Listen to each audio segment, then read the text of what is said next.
Senate is about Nigeria and Nigerians.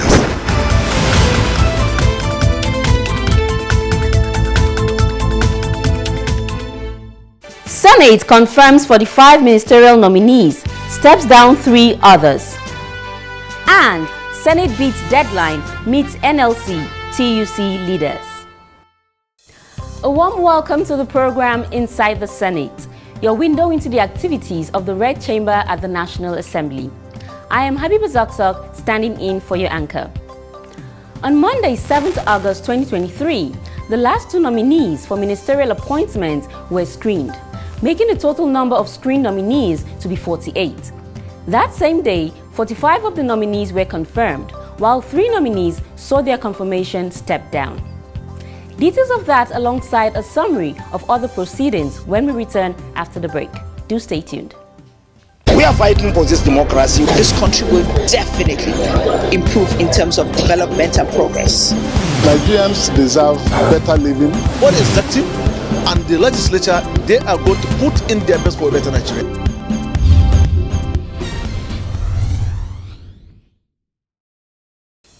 Thanks for staying tuned. On Monday, 7th August 2023, 2 more nominees for ministerial appointments were screened by the Senate. That same day, the Senate confirmed 45 of the 48 ministerial nominees, leaving 3 who are said to be awaiting security clearance. Let's have the report from our studios. Your Excellency, the Deputy Senate President, Dr. Maria Mahmoud Bunkure from Kano State and Festus Keamo from Delta State were the last of 48 nominees sent to the Senate for screening and confirmation by President Bola Ahmed Tinubu. Dr. Maria Mahmoud, the first nominee to appear before the Senate that day, said a little about herself by way of introduction. I was born on the 15th of January 1978 in Bunkure town. I attended Bunkure Primary School. From there, I went to Government Girls Arabic Secondary School to Dunwadet and Kade for my junior secondary education. I completed my secondary education in Government Girls Science Secondary School, Garko. The 3 senators from Kano State, where Dr. Maria Mahmoud hails from, rained accolades on the nominee. The nominee we are seeing comes from quote-unquote the conservative north. But yet, she was able to go to school. Not only went to school, but went ahead to read medicine. One good part of her, she is connected with grassroots. She is connected with grassroots because she was born in Bunkure, primary school in Bunkure. Her 2 secondary school, Arabic secondary school Tudunwada, and the Garko Science Secondary School are all from Kano South Senatorial District. Your deputy, sir, and my colleague here must have spoken on my behalf. So I think I stand by whatever they said.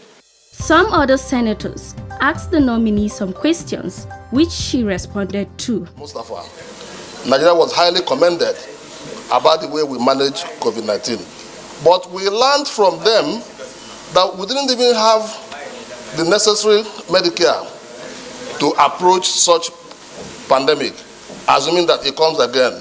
Then my question will be, as somebody who is well experienced in the medical sector, what would be your advice to the Federal Executive Council in terms of preparedness against a future pandemic like COVID-19? And sometimes you learn from experience. And this is one of the reasons that we need to prepare. We are not praying for any one of all these emergencies, but this is something that is very crucial from the experience we had in the past. And then the legislature has a very significant role to play. And also the issue of funding that should be set aside to take care of such things if it happens. But we are not praying to have anyone, by God's grace. And it's not only COVID-19.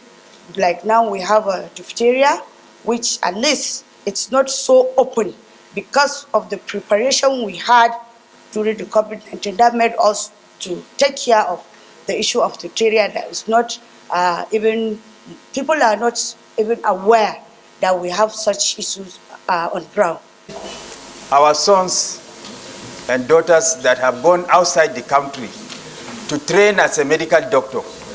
By the time they come back home, they are subjected to a particular examination. And that examination, the failure rate is about 80%. The failure rate is about 80%. As a medical doctor, in your opinion, what does it, why is it that there is such a massive rate of failure? And how do we ameliorate that situation? We're talking about MBBS, we're talking about human lives. This is something that we have to be very serious about it. So that's why the exams are really sometimes so tough. And then there are so many differences. Some might read their medicine in China, some might read it in India, some might go to United States. And these are areas that we have different incidence and prevalence of some infectious diseases and other diseases, communicable or non-communicable. You might go to China, you will never see a case of malaria there. So to manage it is totally different from what you have in Nigeria. So what we need to do is to have this collaboration that some schools might be sending their students back home for the internship and also some courses. And even their exposure to the patient, the way they will be given patients to manage here, they might not have that opportunity to do it outside their countries. So these are some of the reasons, and we have to look into it and see how we manage it better. After the nominee responded to all the questions, Senate President Godswill Akpabio lent his voice. I think with that, you have satisfied this Senate and you have been able to acquit yourself credibly, and we have every right to be proud of women gender. You can now step forward and take leave of the Senate. Next nominee to appear before the Senate was the last but not the least nominee, Festus Keyamo. Like the nominee before him, Mr. Keyamo began by introducing himself. I am a member of the INABASA. I'm a senior advocate of Nigeria. I practiced law for about 30 years, sir.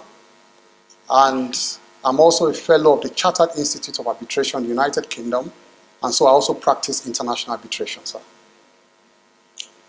I was called to the Nigerian bar about 30 years ago, sir. And over this period, sir, I have used the instrumentality of the law in many situations to advance the cause of democracy, sir, and the respect for the rule of law. However, after the introduction, events turned sour when Senator Darlington Nwokocha from Abia Central Senatorial District raised a point of order, calling the attention of the Senate to an incident that transpired between the 9th Assembly and the nominee in 2020 when he was Minister of State for Labor and Employment. I want to bring to the notice of this House that sometime in 2020 that an issue came up. And that issue was the public works program. We all welcomed it with open hands because this is something that will help our people. Today we are talking about paying 8,000 to some people to make sure that it will alleviate poverty. Then it was the amount of 20,000 to 1,000 persons across the 774 local governments. At that point, we invited the nominee. Please come and tell us what really happened. What is the structure? What are the indices you are using to carry out these things? Because our people will hold us responsible and accountable. According to Senator Nwokocha, when the nominee was invited, he accused the lawmakers of trying to blackmail him and hijack the special public works program, which was worth 52 billion naira. He also brought to the fore corruption charges leveled against the nominee and how he ignored the National Assembly summons in 2020 over the employment scheme of 774,000 Nigerians recruited for the special public works program. Would like us to grant him fair hearing since he had been running away from it, for Nigerians to know what really happened. Because I wouldn't like any person to be holding that, because this thing has been subject of debate here and there. What happened to the 52 billion? What happened to the... But he is here. And it's our responsibility to find out. So, Mr. President of the Senate, I'm of the opinion so strongly that he has to tell us what really happened, but not here.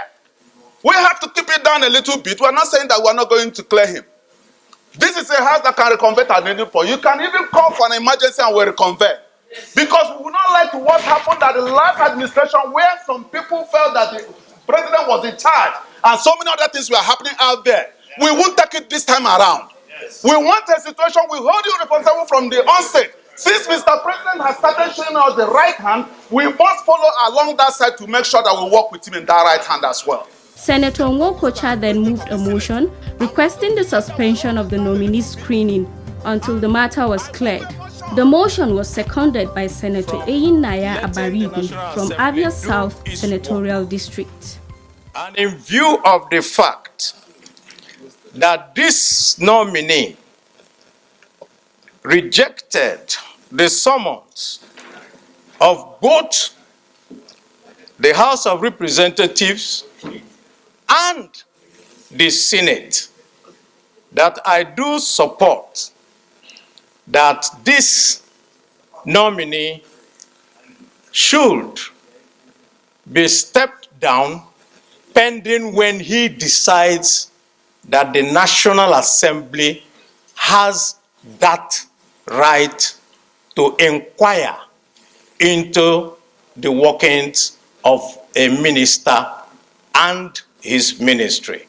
I so second. Having been seconded, the Senate President Godswill Akpabio puts the motion to a voice vote, which saw the lawmakers collectively shouting no and yes.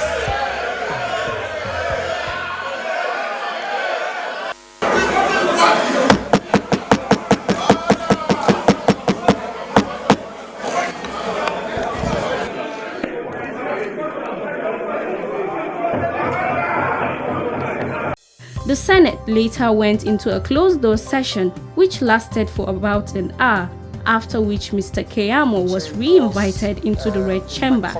He apologized to the Senate and gave further explanation. My apology is without reservation. It's total apology for the misunderstanding that arose between us in my committee at that time at the Ninth Assembly. I apologize without reservation. Total apology. With an apology tendered to the Senate by Mr. Keyamo, the Senate voted to accept his apology and screened the nominee before asking him to take his leave. Concluding the screening exercise that same day, the Senate approved the appointment of 45 out of the 48 ministerial nominees submitted by President Bola Tinubu. However, former Kaduna State Governor Nasir El-Rufai, Delta State Stella Okotete, and Taraba State Sani Danladi were not confirmed as the Senate awaits security clearance on them. Those confirmed include Ekperipe Ekpo from Akwa Ibom State, Heniken Lokpobiri, Bayelsa State, Betta Edu, Cross River State, John Owan Eno, Cross River State, Festus Keyamo, Delta State, Abubakar Momo, Edo State, Nyesom Wike, River State, Tahir Mamman, Adamawa State, Yusuf Maitama Tugga, Adamawa State, Ali Pate, Bauchi State, Abubakar Kyari, Borno State, Alkali Ahmed Saidu, Gombe State, Uba Gari Amadu, Taraba State, Ibrahim Gaidam, Yobe State, Muhammad Badaru, Jigawa State, Maria Mahmoud Bunkure and Abdullahi Tijani Gwarzo, Kano State. Others confirmed are Ahmad Nangiwa, Katsina State, Hannatu Musawa, Katsina State, Yusuf Tanko Sununu, Kebbi State, Atiku Bagudu, Kebbi State, Bello M. Goronyo, Sokoto State, Bello Matawale, Zamfara State, Inkiruka Onyejocha, Abia State, Uju Ohaneye, Anambra State, David Umahi, Ebonyi State, Uche Nnaji, Enugu State, Doris Uzoka, Imo State, Dele Alake, Ekiti State, Tunji Alausa and Lola Ade John from Lagos State. Also confirmed are Ishak Salako, Bosun Tijani, and Olawale Edun from Ogun State, Olubumi Tunji Ojo, Ondo State, Adeboyega Oyetola, Osun State, Adebayo Adelabu, Oyo State, Joseph Usev, Benue State, Zephaniah Bitrus Gisalo, FCT, Shuaibu Abubakar Audu, Kogi State, Latif Fagbemi, Para State, Iman Suleiman Ibrahim, Nasarawa State, Mohammed Idris and Aliu Sabi Abdullahi from Niger State, and Simon Bako Lalong, Plateau State.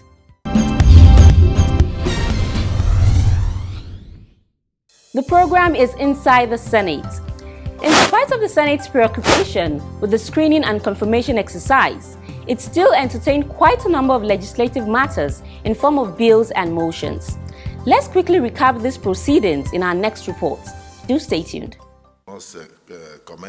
In the week under review, the Senate considered a total of 28 bills for first reading.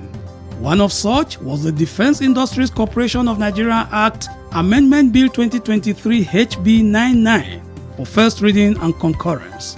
The bill was sponsored by the Senate leader, Senator Bamidele Michael Okpeyemi from Ekiti Central Senatorial District. Other bills considered include Insurance Bill 2023 SB 15 sponsored by Senator Jimo Ibrahim from Ondo South Senatorial District, Explosives Act Repeal and Reenactment Bill 2023 SB 70 sponsored by Senator Barrow Jibrin from Kano North, Nigerian Building and Road Research Institute Bill 2023 SB 57 sponsored by Senator David Umahi from Ebonyi South Senatorial District, Elite Sheriff's Corps of Nigeria Establishment Bill 2023 SB 73 sponsored by Senator Ali Ndume from Borno South Senatorial District, among others. The Senate also considered a number of motions. One of them was a motion on the urgent need to avert the impending strike of the Nigerian Labour Congress. The motion was sponsored by Senator Kau Sumaila from Kano South Senatorial District. The Senate notes that Nigerian Labour Congress has given the federal government a 7-day ultimatum to reverse the union term as anti-poor policies or face the indefinite strike, nationwide strike, from Wednesday, 2nd August 2023. The motion has just one prayer, which was for the Senate to mandate the leadership of the Senate to interface between the Nigerian Labour Congress and the federal government in order to avert the intending strike of the NLC. The motion was voted on and adopted. Those who are in support of the motion say aye, and those who are against say nay. The ayes have it. Sequel to that, some principal officers of the Red Chamber, led by the Senate President Godswill Akpabio, received the Nigerian Labour Congress (NLC) and the Trade Union Congress (TUC). NLC President Comrade Joe Ajero emphasized the significance of a meeting between labor unions and the legislative branch to address the impact of fuel subsidy removal on the well-being of Nigerians.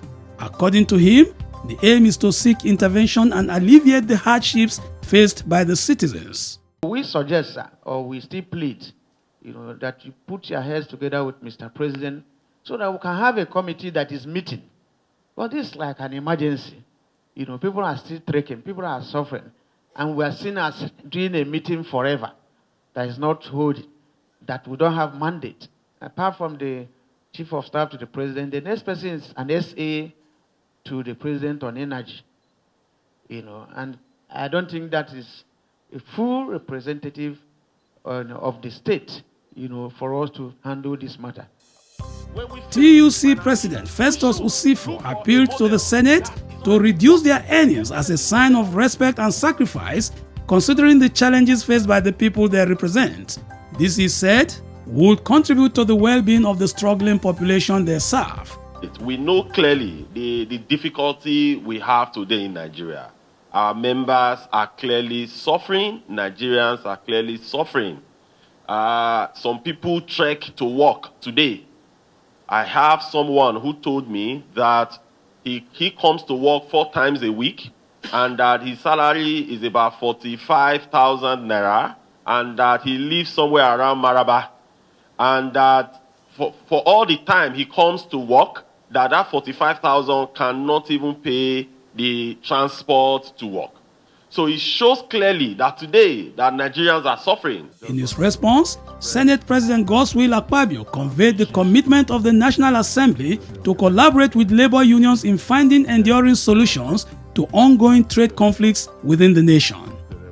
I just want to express our appreciation to the organized labor in the country, Nigerian Labour Congress, the TUC, and all other labor organizations for your understanding so far and your patience.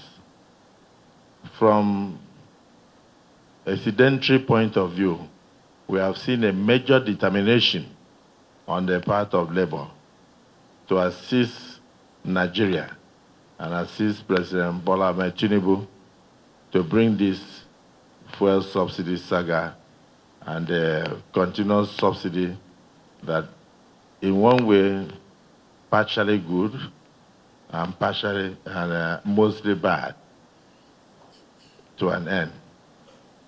I have seen that determination on your part, so I must commend you.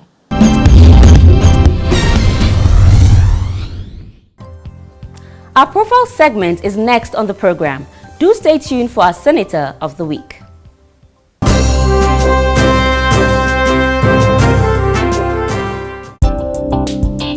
Senator Kamaruddin Olalere was born on 5th January 1960.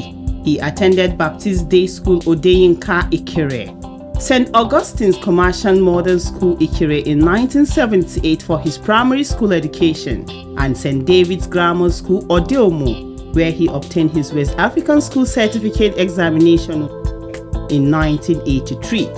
Senator Olalere was admitted to the prestigious University of Ife, now Obafemi Awolowo University, Ile-Ife, to study geography, where he obtained a bachelor's degree with second-class honor upper division in 1987. After the mandatory NYSC in 1988, Oyewumi secured an employment as education officer in the Federal Ministry of Education and was posted to the Federal Government Girls College, New Busa, Niger State. He was in the teaching profession until 1992, when he listened to the clarion call of his people to join politics of the Third Republic.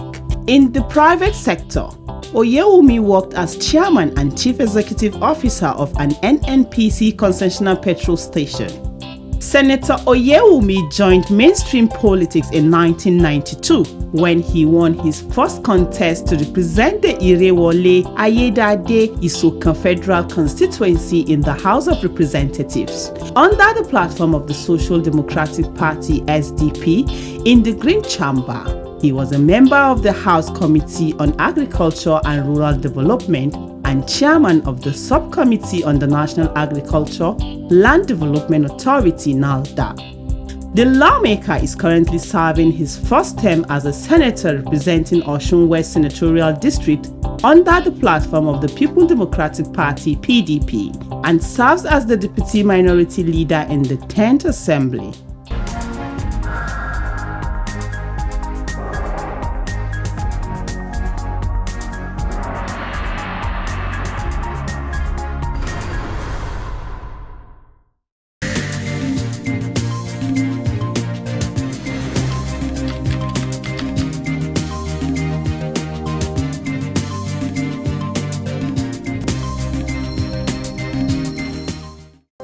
This brings us to the end of this week's edition of Inside the Senate. Join us next week for another edition, and don't forget to communicate your questions and opinions via any of our feedback channels. See you next time, and thanks for watching.